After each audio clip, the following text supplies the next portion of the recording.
बिस्मिल्लाहिर्रहमानिर्रहीम। ख़वातीन व हज़रात, अब देखते हैं कि ये जैसे ही मई का अप्रैल 15 अप्रैल के बाद या अप्रैल के शुरू में ही गर्मी का आगाज़ होता है, तो जो हमें बाहर गर्मी में चलने फिरने से पसीना ज़्यादा आता है, और फिर पसीना जब ज़्यादा आता है तो हम जिस्म से नमकियात की कमी होती है, पानी की कमी होती है, फिर उसकी वजह से मुख्तलिफ मसाइल पैदा हो जाते हैं।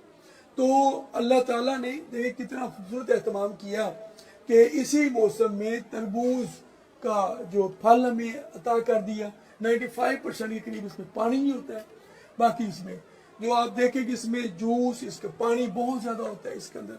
तो ये जब आप तरबूज का इस्तेमाल करते हैं तो पानी की कमी तो पूरी होती है, मगर देखना ये है कि इसको इस्तेमाल कैसे किया जाए। तरबूज खाते हुए काला नमक और काली मिर्च इसका पाउडर करके रख लें।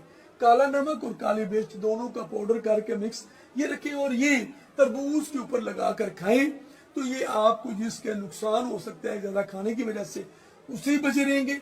आपका हाजमा भी ठीक रहेगा, आपके जिगर के लिए फ़ायदेमंद होगा, आपके गुर्दों के लिए फ़ायदेमंद होगा, मिसाने की गर्मी दूर करेगा, जिगर की गर्मी दूर करेगा, जिनको पेशाब जल के आता हो उसके लिए फ़ायदेमंद होगा।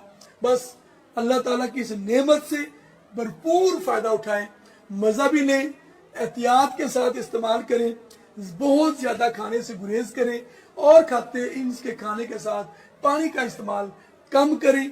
इसको जब भी तरबूज खाएं तो आधा घंटे 1 घंटे का वक्फा डालें, क्योंकि तरबूज के अंदर आपको खुद ही पानी बहुत ज़्यादा होता है। अल्लाह ताला हमें जो कुदरती ग़िज़ाएँ हैं, अल्लाह ताला के जो तोहफे हैं, जो नेमतें हैं, उससे पूरी तरह इस्तेफादा करने की तौफीक अता फरमाए। अपना बहुत ख्याल रखिए, और किसी भी किस्म का मसले के वाले से आप उसका हल जानना चाहें, आप हमसे बिला झिझक दिए गए नंबरों पर रब्ता करके हमसे पूछ सकते हैं। अल्लाह ताला आपका आमीन।